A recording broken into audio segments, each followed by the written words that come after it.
Hey Blue Jays! Welcome back to the Friday Show. On today's episode, we'll take a look at the boys soccer season, leave to North Carolina with Reed Lampe, and meet Jack Rehrmeyer from Augusta Elementary. But first, let's start with some announcements.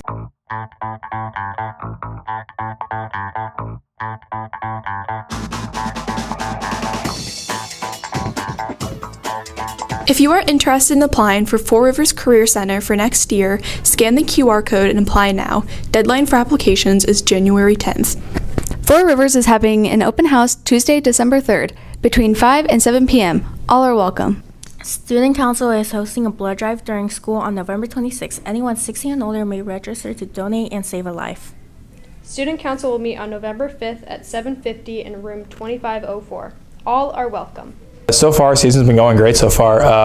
We're at 11-8-2, so this is actually going to be the first winning season since 2017 when we finished second in state. Right now, the boys are on an 11-game unbeaten streak and a currently 8-game winning streak at this moment. So it's been a really successful year so far for us. It's going good. We're on a 7-game win streak, and the team's just playing great, so it's just been great overall. The soccer team won the GAC North Cup tournament, boosting their confidence to keep a good season going. The best part about winning the GAC North Cup is that last year we only won 3 games, and this year we're actually starting to win more games and win some tournaments. I think it's just being able to finally get over the hurdle of trying to be able to finally win a tournament. The team has switched up their strategies to experience better results this season. We watched film on all the teams that we played against. We came up with game plans for each individual team and made adjustments accordingly. We played Warrenton Tuesday in the round robin and then in the final on that Thursday. So making key adjustments that were needed. Just lots of practice on chemistry and team building exercises and all that. We put in a lot of practice and we watched a lot of film on the teams we were going to play, and we ended up winning. The team went into this tournament feeling like they had a disadvantage to the other teams. I think we all just knew that we were the underdogs and we wanted to win, so we just put in a lot of work and then we ended up winning. Definitely the celebration after, when we all kind of just got into a huddle and it was just fun, messing with everyone. So I'd say that was probably the most fun. I think it's just being able to know that, hey, we can win under any circumstances, and just being able to bring it all together and just keep working hard. I just go out there, play our best games, and know that we're capable of winning it. Blue Jay Journal TV wants to wish the soccer team good luck for the rest of their season. From Blue Jay Journal TV, this is Maddie Sperry reporting. The WHS baseball program will have an informational meeting for anyone interested in WHS on Tuesday, November 12th at 8 a.m. in room 2601, Coach Goff's room in the West Wing. Girls wrestling starts on Monday, November 4th at 6:15 a.m. in the wrestling room. Boys wrestling starts on Monday, November 11th at 6:15 a.m. in the wrestling room. In order to participate, you must be registered online at the activities page. Veterans Day Assembly is Monday, November 11th. If you normally park in front of the gym, Northampton lobby, or on the street, you will need to find a different spot in the morning. These spots will be reserved for our guests. Student Council is collecting letters to veterans throughout the month of November. Write a letter and leave them in the boxes in the office. Help us gather 1,000 letters. In October of 2024, Hurricane Helene devastated parts of Florida, North Carolina, Tennessee, and Georgia. Reed Lampe, a Franklin County local, gathered supply donations and traveled to help relief efforts.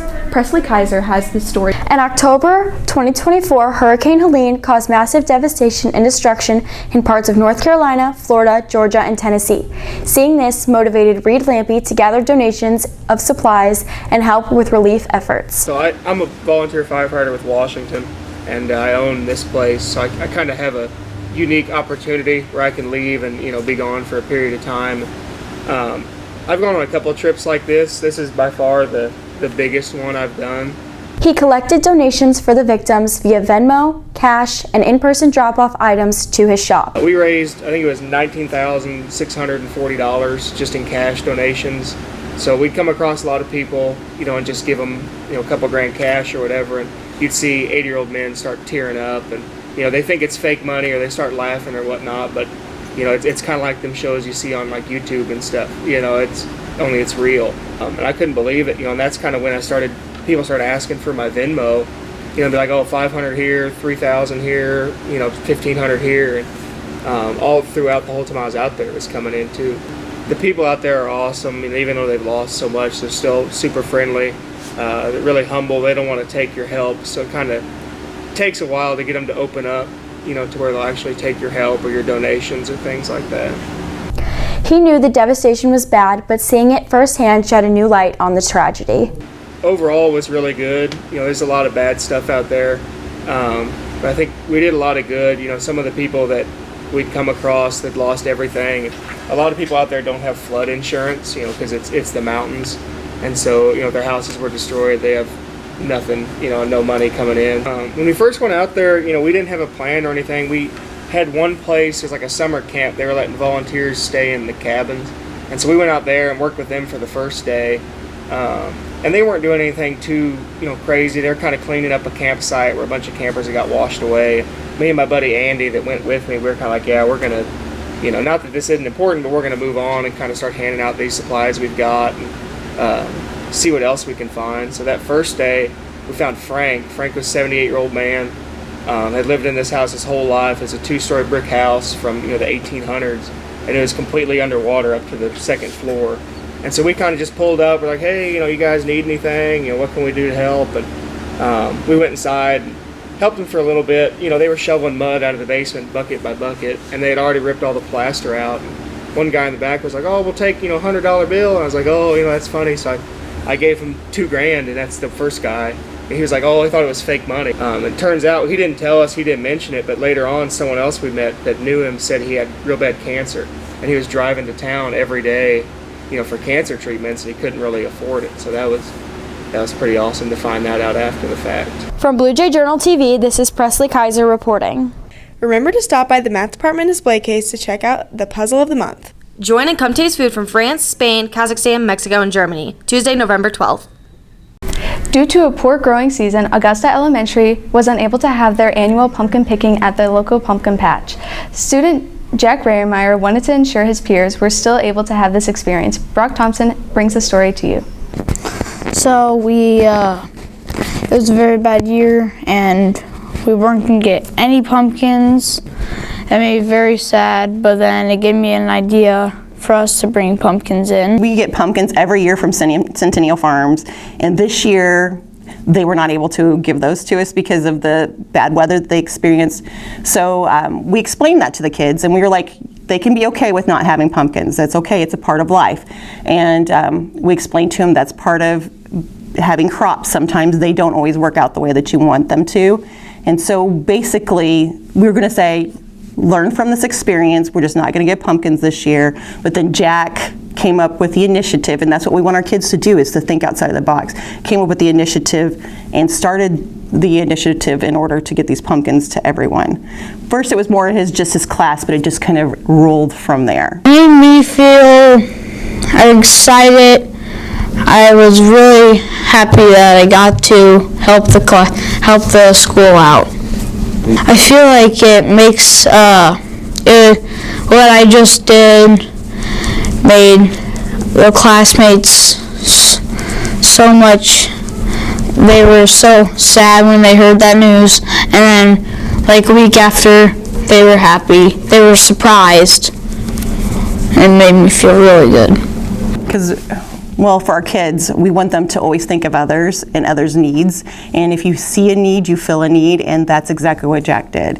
He is just a thoughtful little kid, and every time he sees someone working or doing something, he pitches in. So that just goes along with what we teach our kids, and that is to help others, always. We are full of traditions. Yeah. Our whole school is full of traditions. Everything's a tradition. And it means it connects meaning to our school. So every time we have a tradition, and they expect it. This is what we expect, this is what we do. It's who we are. And so those traditions are extremely important to having a positive environment and connecting our kids to our school and to connecting our kids to the community. You guys are the reason why we do our job. So just making sure that we have good kids. That's what our job is to do. And as you can see, Jack is a good kid. Yeah, for sure. And he's gonna grow up to be a good kid and hopefully a community leader, just like you guys are gonna grow up to be community leaders. So just making that connection, loving your community, coming back to your community, working in your community, and giving to your community. From Blue Jay Journal TV, this is Brock Thompson reporting. Hi there, my name is Alistair. I am a very cute and energetic fellow. I would like a home with an active person, maybe go on hikes, play fetch a lot, and do a lot of fun things. I am a little shy with new people at first, but just give me some time and I will open up and we can fall in love. I would prefer a home with no children and would be a good candidate for the foster to adopt program. I am good with other playful dogs and am young and full of promise to be a wonderful best friend. Hi, my name's Kara. I'm a beautiful young orange tabby soul. I'm so full of play and mischief that you won't stop laughing at my antics. I love to play with other playful kittens. I'm ready for you to come to the Franklin County Humane Society, 636-583-4300, to meet me. Thanks for watching. For more news and views, visit www.bluejayjournal.com. Have a good weekend, Blue Jays!